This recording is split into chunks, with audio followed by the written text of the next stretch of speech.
नमस्कार, आपण पाहताय कोकणचं नंबर 1 महा चॅनल कोकण सात लाईव्ह. बातमीपत्रात आपलं स्वागत. सुरुवात करूया हेडलाईन्सनं.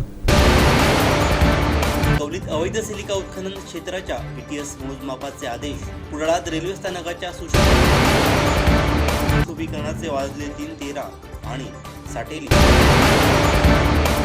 गर्भवती महिलेवर कुपोषणाची वेळ. आता पाहूया सविस्तर बातम्या. लोकसिंधू महोत्सव 2026चं आयोजन 13 ते 15 मार्च या कालावधीत सावंतवाडीत करण्यात आलं आहे. करतोय की आज सिंधुदुर्ग नगरीमध्ये जसं शहराचा विस्तार वाढतो तसाच आज सावंतवाडी सुंदर नगरीचाही विस्तार वाढतोय. आणि जे अद्ययावत रेल्वे स्टेशन जे झालेलं आहे मळगावचं, त्याच्या बाजूलाच लोकमान्य ट्रस्टच्या वतीने आम्ही जे माई आयचम कॉलेज केलेलं आहे, त्या ठिकाणी 3 एकरमध्ये आमचं जे कॉलेज त्या ठिकाणी आज दुसरं वर्ष आहे.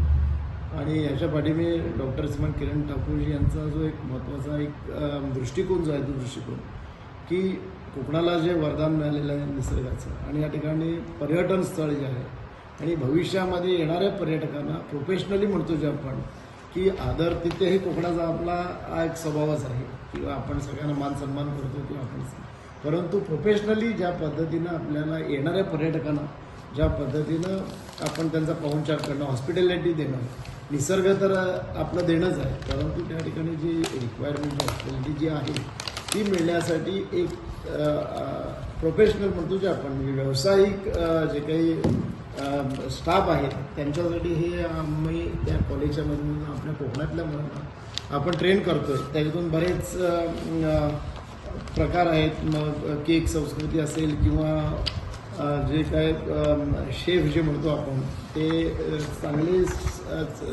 शेफ तयार होऊन त्यांना सर्टिफिकेट ते उद्या साता समुद्रापलीकडेही जाऊ शकतील. आणि बोटिंगचं जे पर्यटन स्थळ आहे त्यालाही कोकणातल्या यांना एक चांगला व्यवसाय आणि उद्योजकांना एक कोकणातल्या युवकांना त्यांना व्यवसाय मिळेल आणि त्यांना एक चांगली संधी मिळण्याचं कार्य आम्ही हे दालन उपलब्ध करून दिलेलं आहे. त्यामुळे मी सावंतवाडीकरांच्या वतीने विनंती करतो आहे, येणाऱ्या भावी पिढीने खरोखर या कॉलेज जे आहेत शिक्षणासाठी जे उपलब्ध केलेलं आहे, कारण मुंबई, दिल्ली, पुणे ही अशी 2-3च जी मान्यताप्राप्त महाविद्यालय आहेत, त्याच्यामध्ये आज सावंतवाडीसाठी आम्ही उपलब्ध केलेलं आहे. जर लोकमान्यांनी मनात आणलं तर हे आम्ही मेट्रोपॉलिटन सिटीत करू शकलो असतो, बेंगलोर, पुणे, मुंबई किंवा कलकत्ता, दिल्ली, परंतु आज मूळ आमचं कोकण आहे. आपला ही आमची कर्मभूमी आहे आणि जन्मभूमी आहे. त्यामुळे आम्ही या ठिकाणी आमच्या माध्यमातून हे कॉलेज आम्हाला इथं कोकणी आहे, इथल्या स्थानिकांना त्याचा लाभ व्हावा यासाठी तो उद्देश होता. आणि त्या कॉलेजमध्ये जसं मी मगाशी म्हणाल की त्या शहराचं जेव्हा विस्तारीकरण होतं तर त्याच्यामध्ये आज आम्ही त्या 3 एकरच्या अद्ययावत सिस्टीममध्ये कॉलेज जे झालेलं आहे माई आयचम कॉलेज, आणि त्या ठिकाणी आज आम्ही बँकेट हॉलचं आहे. कारण आजकाल पूर्वी आपल्या घरात अंगणामध्ये कार्यक्रम व्हायचे, कुणाचा साखरपुडा असेल, लग्न असेल तर ही संस्कृती कोकणाची होती. परंतु आज सोयीनुसार आणि अडचणीचा विचार करून आज मोठमोठे AC हॉल्स किंवा आपण म्हणतो की आज अद्यावत अशी लॉन सिस्टीम जी झालेली आहे, त्याच्यामुळे आज हे आपले सण आपण साजरे करतो. तर मला इथली स्थानिक जी सामाजिक कार्य करणाऱ्या संघटना आहेत, काही रोटरी, लायन्स किंवा असे क्लब्स आहेत, इव्हन मी प्रेस मीडियाना आमच्या पत्रकारांनी विनंती करतो की त्या ठिकाणी मी मोठा बँकेट हॉल केलेला आहे. आपला कोणताही जर कार्यक्रम असेल, आपल्या परिवाराचा, पत्रकारांच्या परिवाराचा किंवा कोणाशी तुम्हाला एक मोठ्या काही मुलाखती किंवा जी प्रेस मीट घ्यायची असेल तर थोडंसं आजकाल प्रत्येकाकडे व्हेकल आहे. मला वाटतं 3-4 किलोमीटर 7 किलोमीटरचा प्रवास सावंतवाडीतून आहे. त्यामुळे तिथं जर आला तर ॲम्बियन्स जो आहे आमचा तो आम्ही त्या ठिकाणी अगदी छान केलेला आहे. AC हॉल जो आहे, परत संध्याकाळी 6 नंतर जर त्या ठिकाणी आम्ही स्टुडिओ गार्डन केलेलं आहे. त्या ठिकाणी आपल्याला मोठे कार्यक्रम सांस्कृतिक असतील किंवा कोणतेही इव्हेंट्स असतील तर ते घेण्यासाठी मी सावंतवाडीकरांना आणि सिंधुदुर्गवासियांना आवाहन करतो की हा जो लोकमान्याने आपल्याला जे दालन उपलब्ध करून दिलेलं आहे तो आम्ही एक रिझनेबल म्हणजे ना नफा ना तोटा तत्वावर आम्ही त्या ठिकाणी तो उपलब्ध करून देत आहोत. आणि त्याचाच एक भाग म्हणून आता जो हा लोकमान्य म्हणजे लोक आणि सिंधुदुर्ग म्हणजे सिंधू लोक सिंधू महोत्सव 2026 हा 13 मार्च, 14 मार्च आणि 15 मार्च 3 दिवस हा भरगच्च कार्यक्रम आहे. आणि त्या कार्यक्रमाला सिंधुदुर्गवासियांनी आणि सगळ्यांनी त्या ठिकाणी यावं आणि तिथं कोणत्याही प्रकारची गैरसोय होणार नाही याची हमी मी आयोजकांच्या वतीने लोकमान्य परिवाराच्या वतीनं देतो. जागतिक महिला दिनाचं औचित्य साधून कुडाळ मालवणचे आमदार निलेश राणेंच्या संकल्पनेतून आणि शिवसेना महिला आघाडी सिंधुदुर्ग यांच्या वतीने जागर स्त्री शक्तीचा या भव्य कार्यक्रमाचं आयोजन सोमवार 9 मार्चला करण्यात आलं आहे. आणि या कार्यक्रमाचं एक आकर्षण आहे. या कार्यक्रमात आपण नवनिर्वाचित जिल्हा परिषद सदस्य, ज्या महिला जिल्हा परिषद सदस्य आहेत त्या सर्वांना आपण आमंत्रित केलं. त्याही बरोबर आपण दरवर्षी या कार्यक्रमाचं एक नाविन्य राखलं आहे. गेली 5 वर्षात आम्ही दरवर्षी विविधता या कार्यक्रमात आली आहे. आम्ही भाजी विक्रेत्यांना बोलावलं, आम्ही अंगणवाडी सेविकांना बोलावलं, डॉक्टर्स बोलावले, वकील बोलावले, वेगवेगळ्या क्षेत्रातील मान्य व्यक्तींना आपण न्याय देण्याचा प्रयत्न केला. त्याचबरोबर रस्त्यात बसून भाजी विकणारे पण बोलवले, मच्छी विक्रेते बोलवले, टेलर काम करणाऱ्या महिलांना बोलवलं. यावेळी आपण कार्यक्रमात थोडंसं नाविन्य आणलं. ज्या तरुण युवती आहेत, ज्या युवतींनी स्वतःच्या पायावर उभं राहण्याचा प्रयत्न केला आहे आणि गेली काही वर्ष त्या आपला व्यवसाय चांगल्या पद्धतीने काम करत आहेत, अशा युवतींना आम्ही या ठिकाणी आज बोलवले. त्यात काही महिला लग्न झालेल्या सुद्धा युवती आहेत, काही महिलासुद्धा आहेत. पण एक नवीन पिढीसाठी एक प्रोत्साहन मिळावं असा एक आमचा यावेळीचा वेगळा असा एक मानस आहे. तो एक सरकाराचा वेगळा आगळा कार्यक्रम आम्ही या ठिकाणी घेणार आहोत. आदरणीय आमदार निलेशजी राणेसाहेब या भागाचे लोकप्रिय आमदार यांच्या संकल्पनेतून सर्व महिलांना मी आवाहन करते की या खेळ पैठणीचा हा कार्यक्रम, जागर श्री शक्तीचा कार्यक्रम, यामध्ये सर्वांनी निरीनिरी भाग घ्यावा.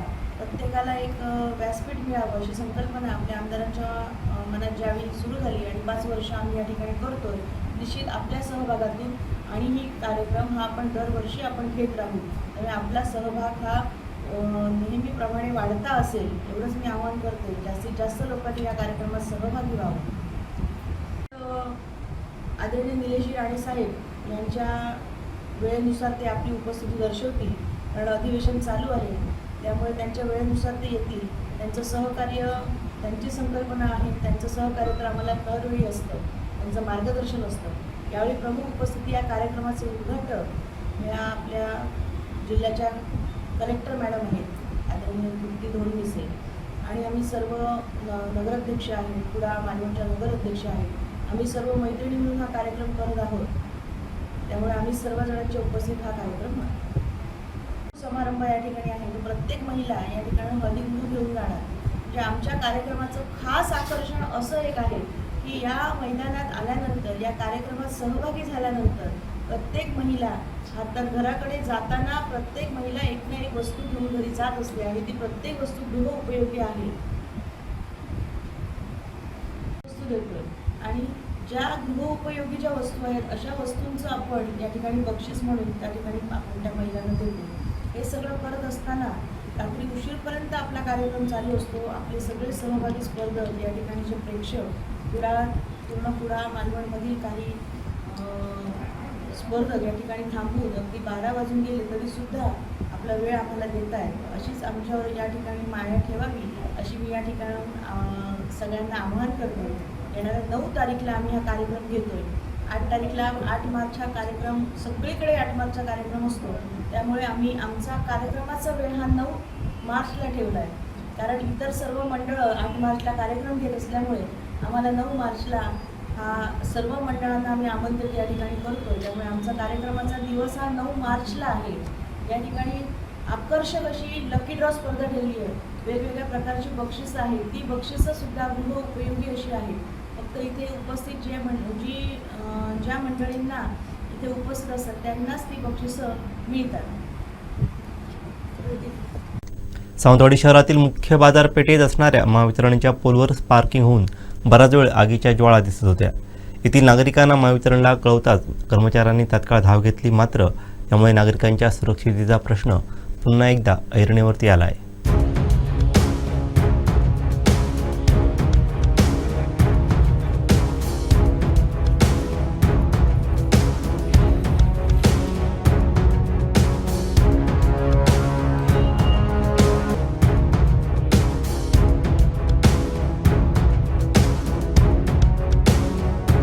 सावंतवाडी शहरातील मुख्य बाजारपेठेत असणाऱ्या महावितरणच्या पोलवर स्पार्किंग होऊन बराच वेळ आगीच्या ज्वाळा दिसत होत्या.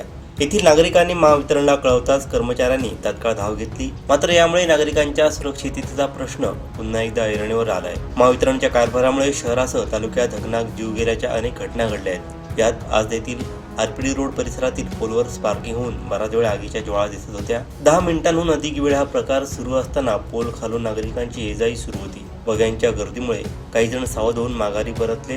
मात्र यामुळे नागरिकांच्या सुरक्षिततेचा प्रश्न ऐरणीवरती आलाय. रहदारीचा व मुख्य रस्ता असून या ठिकाणी शाळा, कॉलेजसह बाजारपेठ आहे, त्यामुळे मोठी हानी पोहोचू शकते. हा प्रकार बघता तसंच शहरात तालुक्यात गेलेले हकनाक बळी बघता शहरात भूमिगत वीज वाहिन्यांचा पर्याय तातडीने उपलब्ध व्हावा अशी मागणी जोर धरू लागली आहे.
सावंतवाडी शहरात होळीच्या 5व्या दिवशी मोठ्या उत्साहात रंगपंचमी साजरी करण्यात आली.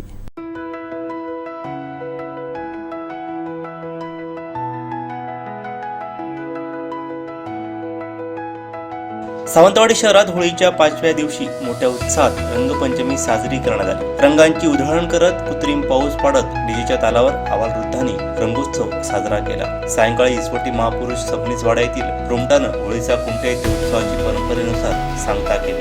रंगपंचमीच्या निमित्तानं युवक युवतींनी डीजे ढोल-ताशांच्या गजरात रंगांची उधळण केली. रंगपंचमीला सावंतवाडीतील जयप्रकाश चौक, उभा बाजार, राळेसह काही भागात उत्सवाचं सुरू झालं होतं. सायंकाळी उशिरा मोती तलावाच्या काठावरून टेम्पोतून मिरवणुकाही काढण्यात आल्या. शुक्रवारी व्यापारी वर्गानं आपली दुकानं बंद ठेवत दुपारनंतर रंगपंचमीत सहभाग घेतला. शहरातील अनेक भागात डीजे ढोल-ताशांच्या गजरात आबालवृद्धांनी उत्सवात सहभाग नोंदवला. पोलिसांनीही शहरात तो बंदोबस्त ठेवला. येथील इसवटी महापुरुष देवस्थानकडे बोंबाट परंपरेनुसार होळीचा कुमट्या येथे पोहोचल्यावर उत्सवाची सांगता करण्यात आली.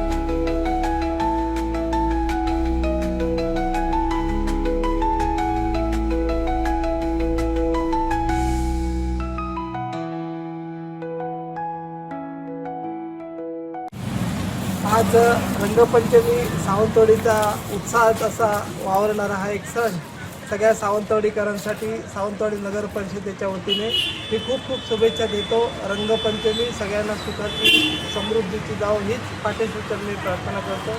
थँक्यू, धन्यवाद. सिंधुदुर्ग आणि गोवा राज्याच्या सीमेवर असलेल्या वजरे गावात 200 वर्षांचा गाडा उत्सवाची परंपरा आजही जपली जात आहे.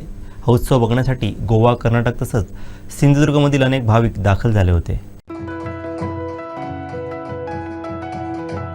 सिंधुदुर्ग आणि गोवा राज्याच्या सीमेवर असलेल्या वजरे गावात 200 वर्षांच्या गाडा उत्सवाची परंपरा आजही जपली जात आहे. हा उत्सव बघण्यासाठी गोवा, कर्नाटक तसंच सिंधुदुर्गमधील अनेक भाविक दाखल झाले होते.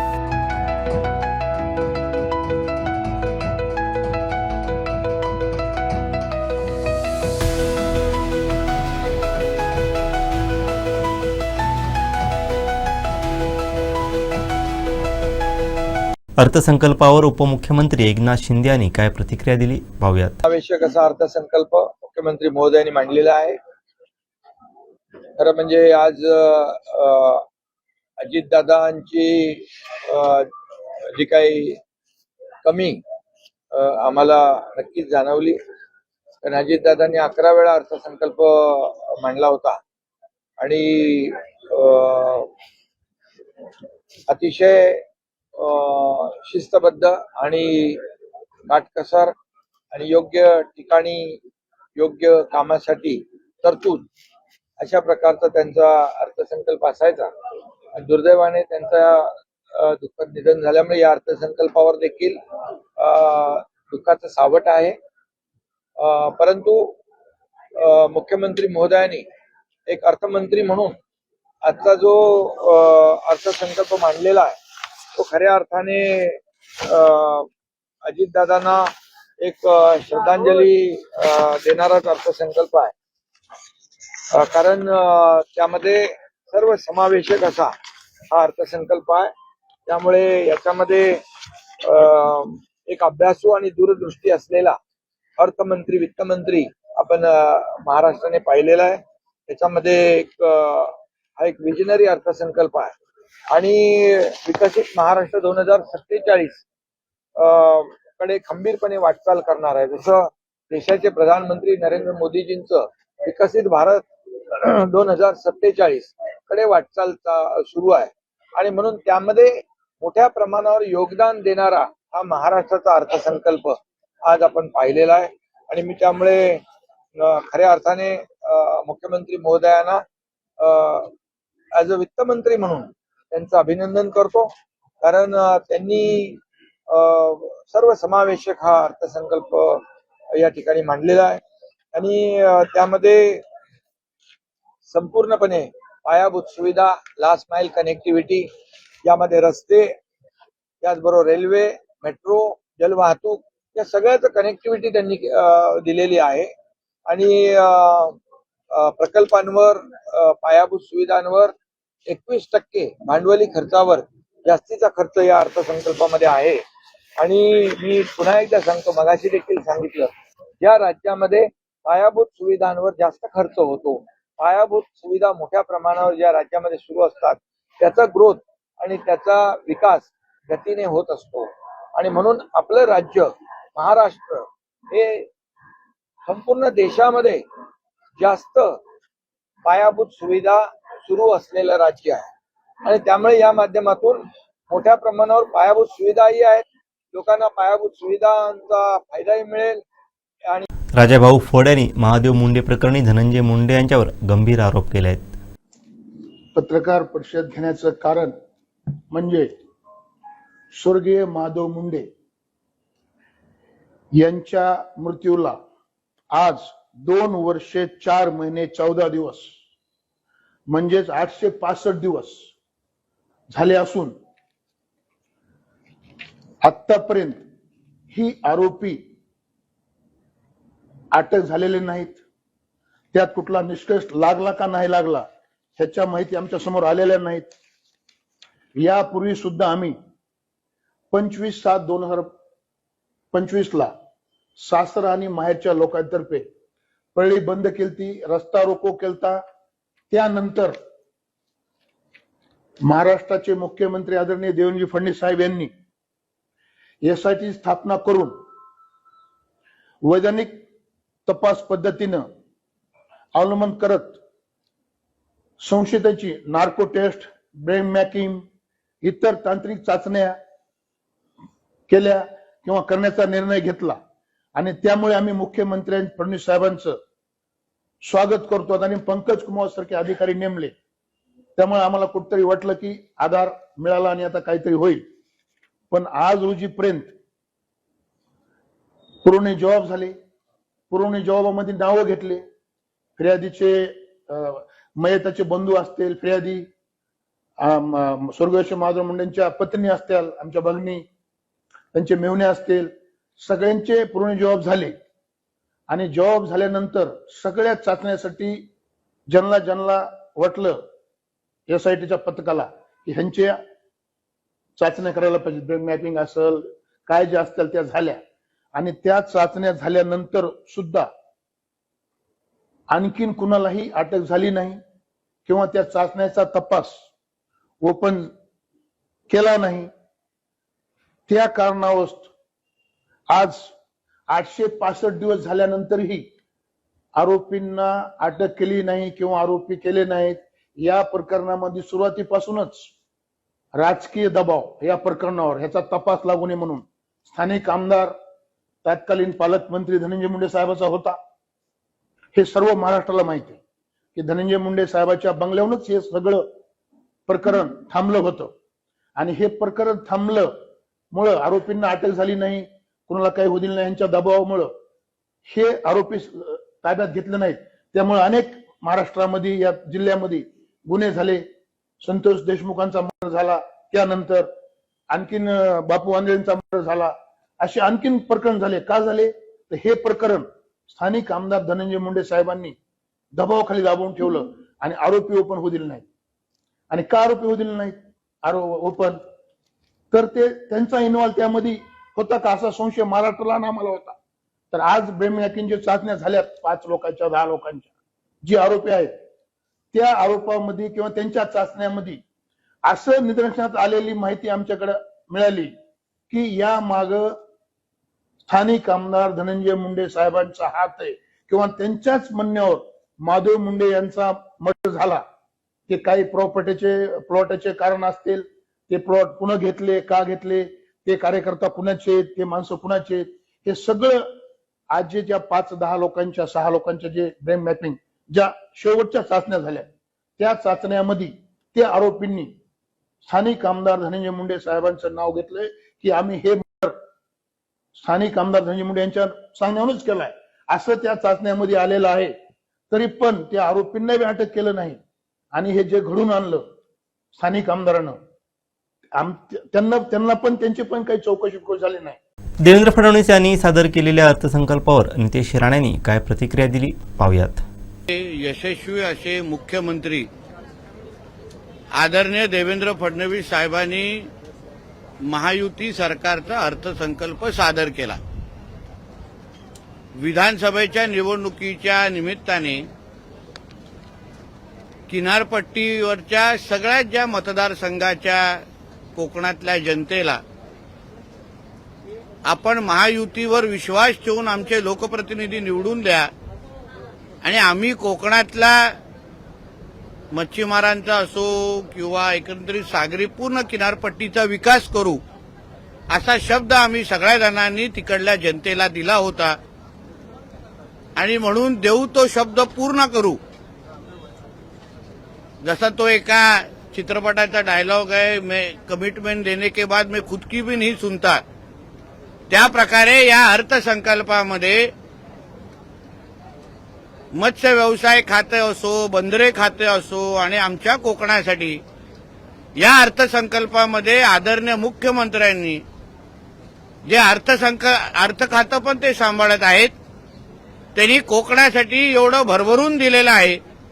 कोकणाच्या विकासाला खऱ्या अर्थाने त्यांनी चालना दिलेली आहे आणि म्हणून मत्स्य व्यवसाय मंत्री म्हणून, बंदरे मंत्री म्हणून आणि सिंधुदुर्गाचा पालकमंत्री म्हणून मी आदरणीय मुख्यमंत्री साहेबांचं, दोन्ही उपमुख्यमंत्र्यांचं आणि मंत्रिमंडळाचं मनापासून आभार मानेन की जे क्रांतिकारी निर्णय आज त्यांनी घेतलेले आहेत त्याच्यामुळे राज्याच्या नागरिकांच्या दरडोई उत्पन्नामध्ये निश्चित पद्धतीने वाढ होईल.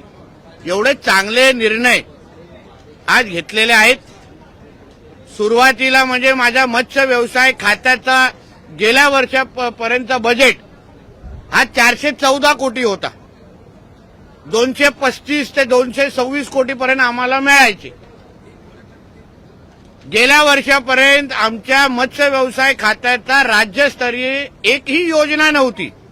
म्हणजे पंतप्रधान मत्स्य संपदा योजना सोडली तर एकही योजना राज्यस्तरीय या खात्याची नव्हती. आज या अर्थसंकल्पामध्ये दिलेल्या शब्दाप्रमाणे या मत्स्य व्यवसाय क्षेत्राला अन्य राज्याच्या तुलनेत, प्रामुख्याने आंध्र, तमिळनाडू या तुलनेमध्ये या क्षेत्राला अग्रेसर करण्याच्या दृष्टिकोनातून एक फार महत्वाचं पाऊल आमच्या राज्य सरकारच्या वतीने उचललं गेलेलं आहे. आता जसं केंद्राची पंतप्रधान मत्स्य संपदा योजना आहे तशीच राज्याची आता मुख्यमंत्री मत्स्य संपदा योजना लागू झालेली आहे. म्हणजे जो फायदा, जे लाभ आपल्याला पंतप्रधान मत्स्य संपदा योजनापर्यंत आतापर्यंत मिळत होते तसेच किंबहुना त्याच्यापेक्षा जास्त लाभ आता मुख्यमंत्री मत्स्य संपदा योजनाच्या माध्यमातून राज्याच्या मच्छीमार समाजाला मिळण्यासाठी मार्ग मोकळा झालेला आहे.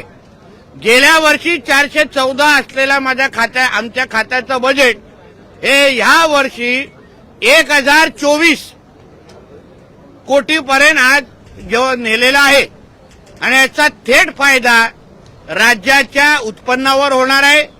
मत्स्य शेतीमध्ये किंवा मत्स्य उत्पादनामध्ये वाढ हा जसा आंध्रमध्ये, तमिळनाडूमध्ये, केरळमध्ये त्या राज्याच्या विकासामध्ये फार मोठ्या प्रमाणामध्ये झालेला आहे, तसाच फायदा येणाऱ्या काळामध्ये आपल्या राज्यामध्ये मत्स्य उत्पादन वाढल्यामुळे आपल्या राज्याचं दरडोई उत्पन्न आणि राज्याच्या उत्पन्नामध्ये पण निश्चित पद्धतीने वाढ होईल. मत्स्य समाजामध्ये, मच्छीमार समाजामध्ये ना आर्थिक सक्षम करण्याच्या दृष्टिकोनातून निश्चित पद्धतीने हे एक महत्वाचं पाऊल आज या अर्थसंकल्पामध्ये उचललं गेलेलं आहे. त्याचबरोबर जलवाहतुकीच्या संदर्भात म्हणजे मुंबईला जलवाहतुकीने जोडण्याचा जो काही प्रयत्न किंवा जी काही घोषणा आम्ही वारंवार करत आलेलो आहे त्यासाठी या अर्थसंकल्पामध्ये 6,600 कोटीची तरतूद केलेली आहे. याचा अर्थ एवढा आहे की मुंबई वॉटर मेट्रोचा मार्ग मोकळा झालेला आहे. लवकरच जशी आपण मेट्रो मुंबईच्या एका भागातून दुसऱ्या भागापर्यंत जातो तसंच मुंबई वॉटर मेट्रोच्या माध्यमातून येणाऱ्या काळात आपण मुंबईला जोडण्याचं काम आदरणीय मुख्यमंत्री साहेबांच्या दूरदृष्टीमुळे आपण करणार आहोत. त्याचबरोबर मरीन क्लस्टरमुळे आंध्र प्रदेश, तमिळनाडू सारखे असंख्य राज्य विकसित झालेले आहेत. मरीन क्लस्टरची पण घोषणा या अर्थसंकल्पामध्ये आदरणीय मुख्यमंत्री साहेबांनी इथे केलेली आहे. त्याचबरोबर पालघरमध्ये 7 पाटीचं बंदर असो, आमची रेडिओ क्लब जेटी असो, ज्याच्यामुळे नवी मुंबई एअरपोर्टला आपण अवघ्या 16 मिनिटात पोहोचण्याच्या दृष्टिकोनातून ही रेडिओ क्लब जेटी अतिशय महत्वाची आहे. वाढवणला 12 लाख जे थेट रोजगार मिळणार आहे त्याचा कौशल्य विकासाचा विषय असो, जहाज बांधणी आणि जहाज दुरुस्तीसाठी मोठ्या प्रमाणामध्ये अर्थसंकल्पामध्ये वाव दिलेला आहे. त्याच्यानंतर सिंधुदुर्गसाठी जी आमची सिंधू रत्न योजना होती त्याला परत एकदा 3 वर्षासाठी त्याची घोषणा करण्यात आलेली आहे. त्याच्यामुळे सिंधुदुर्गच्या विकासासाठी फार मोठा हातभार त्यामुळे निश्चित पद्धतीने लागणार आहे. एकंदरीत कोकणाच्या सर्वांगीण विकासासाठी आणि मत्स्य व्यवसाय आणि बंदरे खात्याच्या माध्यमातून आमच्या महाराष्ट्राला एक प्रगतशील राज्य बनवण्याच्या दृष्टिकोनातून महत्वाच्या घोषणा आणि निर्णय या अर्थसंकल्पामध्ये घेतलेले आहेत. आता त्या संबंधित खात्याचा मंत्री म्हणून, पालकमंत्री, सिंधुदुर्गाचा पालकमंत्री म्हणून आमच्या खांद्यावर जबाबदारी आहे की ह्या योजना तळागाळापर्यंत पोहोचवणं, शेवटच्या मच्छीमारांपर्यंत पोहोचवणं. त्याचबरोबर बंदरे खात्याच्या अंतर्गत जे घोषणा झालेल्या आहेत त्याच्या सगळे प्रकल्प टाइम बाउंड म्हणजे वेळेत पूर्ण करणं. उदाहरण आमचा प्रयत्न आहे की येणाऱ्या डिसेंबर महिन्यापासून मुंबई वॉटर मेट्रोचे 2 मार्ग आम्हाला सुरू करायचे आहेत आणि त्या दृष्टिकोनातून आम्ही आमचं काम आता यापुढे सुरू करणार आहोत. राज्यावर तब्बल 9,32,242 कोटी रुपयांचं कर्ज असल्याचं भास्कर जाधव यांनी सांगितलंय. कुठे स्मारक आम्ही बांधणार आहोत, कधी सुरू करणार आहोत, सरकार बांधणार आहे का त्याच्याकरता त्यांच्या कुटुंबियांची कमिटी करणार आहे, काही सांगितलं नाही. दुसरं काय सांगितलं, केंद्रानं आपत्ती निवारणाकरता खूप मोठा निधी देण्याचं जाहीर केलंय. खूप म्हणजे किती? केंद्र जेव्हा जाहीर करतं तेव्हा त्याची आकडेवारी तुमच्याकडे असायला पाहिजे, ती नाही. त्यांनी काय सांगितलं की 1 फेब्रुवारी 2026 भारत सरकार हे महापायाभूत विकासाकरता खूप मोठे पैसे देणार आहे आणि 2047 साली आपल्या राज्याची अर्थव्यवस्था ही $5 ट्रिलियन पर्यंत जाणार आहे. आपल्याला आठवत असेल परवानच्या दिवशी राज्यपाल महोदयांच्या भाषणाच्या वेळेला मी भाषण करताना सांगितलं की $1 ट्रिलियन म्हणजे किती लाख कोटी, $1 ट्रिलियन म्हणजे किती लाख कोटी, याचा कधीतरी सरकारने खुलासा करावा. राज्याच्या मुख्यमंत्र्यांनी माझ्या या प्रश्नावर उत्तर देत असताना सांगितलं की आता $अर्धा ट्रिलियन पर्यंत आपण गेलेलो आहोत, 50% मजल मारलेली आहे, आपण लवकरच 50% मजल मारू, आता ते 5 ट्रिलियन पर्यंत जाणार आहेत. दुसरं काय त्यांनी सांगितलं की त्या ठिकाणी आपण शेतकऱ्यांना AI तंत्रज्ञान सांगितलं. दुसरं एक फार गंभीर अशा प्रकारची त्यांनी घोषणा केली की आपण यावर्षी 27,87,000 घरकुलं आपण बांधणार आहोत. आता 2022 साली देशाच्या पंतप्रधानांनी सांगितलं होतं की 2022 साली इथं प्रत्येकाच्या डोक्यावर छप्पर मिळेल, प्रत्येक जण राष्ट्रध्वज आपल्या घरावर फडकविल. आज 27,87,000 घरं बांधण्यापैकी अर्थसंकल्पामध्ये सांगण्यात आलं की फक्त 3 लाख घरं बांधून मोकळी झालेली आहेत. याचा अर्थ संपूर्णपणे अर्थसंकल्पामध्ये सत्याचा आलाप आहे, सत्य लपवण्यात आलेलं आहे.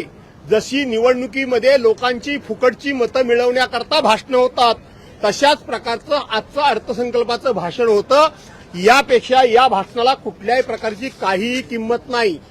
त्यांनी अनेक ग्रीनफील्ड रोड आम्ही तयार करणार म्हणून सांगितले, अनेक सिमेंटचे रोड करणार म्हणून सांगितले, मुख्यमंत्री ग्रामविकास मार्फत आम्ही रोड करणार म्हणून सांगितलं. कशातून करणार? त्याला आउटलेट किती आहे, त्याला किती निधी लागणार आहे? आपल्याला आठवत असेल की आपण गेल्या वर्षी ज्या आपल्या राज्याचं बजेट झालं 5,60,000 कोटीचं, जे बजेट 5,60,000 कोटी, 5,60,463 कोटीचं गेल्या वर्षी बजेट होतं, त्यातले विकासावर पैसे फक्त खर्च झाले, ते विकासावर खर्च झाले 2,54,560 कोटी. 2,54,560 कोटी. याचा अर्थ राज्याच्या एकूण महसुलाच्या फक्त आणि फक्त 23% रक्कम ही गेल्या वर्षी खर्च झालेली आहे. आज राज्याच्या डोकीवर 9,32,242 कोटी, 9,32,242 कोटीचं कर्ज आहे. आणि आताचा जो आपला आराखडा तयार जो केलाय सरकारने, तो सरकारनं आराखडा सुद्धा या ठिकाणी 5,60,964 होता गेल्या वेळचा, यावेळचा 6,01,489 कोटीचा आराखडा तयार केलाय. आणि त्याच्यामध्ये गेल्या वेळेला जी तूट होती ती 45,898 कोटीची होती.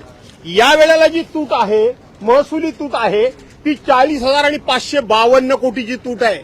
याचा अर्थ गेले वर्षभरामध्ये काहीही सरकारनं फार महसूल वाढवलेला नाही. सरकारचे मला असं वाटतं की महसूल वाढवण्याच्या मर्यादा संपलेल्या आहेत, पण सरकार मात्र कर्ज वर्षाला 1.5 ते 2 लाख कोटी काढतंय, 1.5 ते 2 लाख कोटी काढतंय. इथं कर्जावर कर्जाचे हप्ते, व्याज, पगार, पेन्शन आणि सरकारी देणी ही जर बघितली तर जवळ 73 ते 74% महसुलाच्या रक्कम ही त्या ठिकाणी या गोष्टीवर खर्च होते आणि राज्याच्या विकासावर 22 ते 23% फक्त रक्कम खर्च होते. कशा पद्धतीने तुम्ही 1 ट्रिलियनची या ठिकाणी इकॉनॉमी तयार करणार? लोकांना फसवण्याचं काम या ठिकाणी करतायत. हे सरकारी आकडे आहेत, हे माझे आकडे नाही आहेत. आणि म्हणून आपल्या सर्वांना मी एवढंच सांगतो की हा अर्थसंकल्प म्हणजे फक्त आणि फक्त एक वाचनाचा कार्यक्रम होता. कुठल्याही प्रकारचा कुठल्याही योजनेवर किती खर्च होणार, किती दिवसात पूर्ण करणार, त्याला तरतूद किती आहे, असा एकही आयटम नसलेला हा पहिला अर्थसंकल्प आहे. आणि म्हणून हा अर्थसंकल्प शेतकऱ्यांना कर्ज देत असताना पात्र ह्याच्यामध्ये मोठी मेक आहे असं मला वाटतं. आणि म्हणून जे काही सरकार पुढे भविष्यात करेल ते आपल्या सर्वांना दिसेल. तूर्त एवढंच. धन्यवाद. लाडकी बहीण योजनेसंदर्भात मंत्री अदिती तटकरे काय म्हणाल्या पाहूयात. हा अर्थसंकल्प हा राज्याचे माजी मुख्यमंत्री ज्यांनी 11 वेळा यशस्वीरित्या अर्थसंकल्प सादर केला, आमचे नेते आदरणीय अजितदादांना या महायुतीच्या सरकारने समर्पित केला. आणि सुरुवातीलाच सन्माननीय राज्याचे मुख्यमंत्री देवेंद्र फडणवीस साहेबांनी हा अर्थसंकल्प आदरणीय अजितदादांना समर्पित करत असल्याच्या संदर्भातल्या भावना या सभागृहामध्ये व्यक्त केल्या।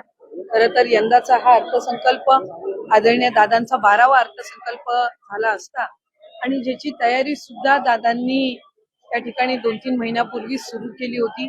आम्हाला सुद्धा मंत्र्यांना, आमदारांना वेळोवेळी ते त्या संदर्भामध्ये उल्लेख करायचे की यंदाच्या अर्थसंकल्पामध्ये काही ऐतिहासिक घोषणा सुद्धा आहेत, पण त्याचबरोबर राज्याला शिस्त, आर्थिक शिस्त ही येण्याच्या दृष्टिकोनातून, त्याचबरोबर उत्पन्न वाढण्याच्या दृष्टिकोनातून याच्यामध्ये अनेक बाबी असतील। आणि आज राज्याचे मुख्यमंत्री देवेंद्र फडणवीस साहेबांनी हा अर्थसंकल्प सादर केला। मी सुरुवातीला खरं तर त्यांचे अभिनंदन करीन। अनेक ऐतिहासिक निर्णय आजच्या अर्थसंकल्पामध्ये आपल्याला त्या ठिकाणी पाहायला आणि ऐकायला मिळाले। त्याच्यातलं शेतकऱ्यांच्या कर्जमाफीचा निर्णय असेल, 2 लाखापर्यंतची कर्जमाफी ही त्या ठिकाणी सप्टेंबर 2025 पर्यंत ज्यांनी त्या ठिकाणी जे पात्र त्या आपल्या योजनेमध्ये ठरतील किंवा निकषामध्ये ठरतील त्यांच्यासाठी 2 लाखापर्यंतची कर्जमाफी ही त्या ठिकाणी घोषित करण्यात आली। याचबरोबर स्वराज्य रक्षक छत्रपती संभाजी महाराजांची जी स्मारक पुणे जिल्ह्यामध्ये आहेत, त्याचबरोबर कोकणातल्या रत्नागिरी जिल्ह्यातल्या संगमेश्वर मध्ये आहे, याच्यासाठी सुद्धा भरीव तरतूद करण्यात आली। रस्त्यांच्या संदर्भातली सुद्धा करण्यात आली। 3री मुंबई म्हणून नव्याने होत असणाऱ्या रायगड जिल्ह्याला सुद्धा याच्यातून भरीव तरतूद ही पुढच्या दृष्टिकोनातून मिळालेली आहे। त्याचबरोबर भारतरत्न डॉक्टर बाबासाहेब आंबेडकर यांचं स्मारक चौदार तळ्यासाठी तिथं आम्हाला त्या ठिकाणी निधी उपलब्ध झालाय। आणि हे सगळं करत असताना एक महत्वपूर्ण घोषणा ही आदरणीय फडणवीस साहेबांनी केली, ती म्हणजे मुख्यमंत्री माझी लाडकी बहीण ही योजना ही त्या ठिकाणी कायमस्वरूपी अशाच पद्धतीनं सुरू राहील, त्या संदर्भातली त्यांनी घोषणा केली। आणि त्यासाठी सुद्धा अधिकाधिक सक्षमपणाने ही योजना पुढच्या कालावधीमध्ये राबवण्यात येईल या दृष्टिकोनातून त्यांच्या मार्गदर्शनाखाली दोन्ही उपमुख्यमंत्री आदरणीय शिंदे साहेब, आदरणीय सुनेत्रा काकी यांच्या मार्गदर्शनाखाली आम्ही पुढच्या कालावधीमध्ये राबवू। या आधी सुद्धा अनेकदा या संदर्भातला उल्लेख झालेला आहे की 2100च्या बाबतचा जो योग्य वेळी निर्णय आहे तो हे महायुतीचं सरकार घेईल। पण मला आपल्या माध्यमातून सुद्धा सांगायचंय की 1500चा लाभ हा लाडक्या बहिणींसाठी अशाच पद्धतीनं सुरू ठेवण्याच्या दृष्टिकोनातून विभाग म्हणून आम्ही त्या ठिकाणी काम करत आहोत। या व्यतिरिक्त आतापर्यंत एकल महिलांचा सर्वे हा कधी करण्यात आलेला नव्हता, तो पहिल्यांदाच त्या ठिकाणी करण्यात येत आहे। आणि एकल महिलांच्या दृष्टिकोनातून एक चांगलं धोरण हे महायुती सरकारच्या माध्यमातून पुढच्या कालावधीमध्ये येणार आहे। त्यामुळे तेही एक अतिशय ऐतिहासिक पाऊल हे सरकारच्या वतीने उचललं जात आहे। महिला सक्षमीकरणाकडे पाऊल जाईल का? की त्यांना 1500 देण्याची गरज पडणार आहे, जे धोरण येणार आहे सरकारच्या वतीने, त्यामुळे महिला सक्षमीकरणाकडे पाऊल म्हणायचं नाही। एकल महिलांच्या संदर्भातला एक भाग झाला। मुळात मुख्यमंत्री माझी लाडकी बहीण ही योजना महिलांना सक्षम करण्याच्या दृष्टिकोनातूनच पहिल्यांदा आणण्यात आली। आणि आज साधारणपणे ज्या पद्धतीनं हा लाभ सुरू आहे, अनेक अशा महिला आहेत ज्यांनी त्या 1500च्या लाभातून ज्या आपल्या घरखर्च भागवतात, अनेक त्यांचे आरोग्य उपचार असतील ते सुद्धा करतात। पण लघु उद्योजकांकडे सुद्धा किंवा छोट्या मोठ्या व्यवसायांकडे सुद्धा या 1500च्या लाभाच्या दर महिन्याच्या माध्यमातून महिलांनी पाऊल उचललेली आहेत। आणि आमच्यासाठी अशा अनेक सकारात्मक ज्या केस स्टोरीज आहेत त्या निश्चितपणाने लक्षात घेऊन पुढच्या कालावधीमध्ये फायनान्शियल लिटरसी ज्याचा उल्लेख किंवा आर्थिक सक्षमता महिलांमध्ये आणणं ह्या दृष्टिकोनातून आम्ही काम करणार आहोत, जेणेकरून लखपती दिदी असतील यांचं उद्दिष्ट गेल्या वेळेला 37 लाखाचं होतं। 37 लाख माता भगिनी या लखपती दिदीच्या त्या ह्याच्यामध्ये लाभ घेत आहेत, म्हणजे वार्षिक त्यांचं उत्पन्न 1 लाखाच्या पुढे जात आहे। त्याच पद्धतीनं यंदाच्या याच्यासाठी 25 लाखाचं उद्दिष्ट हे ठेवलेलं आहे। त्याच्यामुळे एका बाजूला लखपती दिदी आणि एका बाजूला लाडकी बहीण योजना अशा पद्धतीनं सुरू असताना हे महिलांच्या सक्षमीकरणासाठी उचललेलं हे अतिशय महत्वपूर्ण पाऊल महायुतीच्या सरकारच्या माध्यमातून आहे। शेवटी ठळक घडामोडी पुन्हा एकदा। कवलीत अवैध सिलिका उत्खनन क्षेत्राच्या PTS मोजमापाचे आदेश। कुडाळात रेल्वे स्थानकाच्या सुशोभीकरणाचे वाजले 3:13 आणि साठेली गर्भवती महिलेवर कुपोषणाची वेळ. बातमीपत्रात वेळ झाली ते थांबण्याची. पाहत राहा बदलत्या कोकणचा बुलंद आवाज. कोकणचा नंबर 1 महा चॅनल कोकण साध लाईव्ह. धन्यवाद.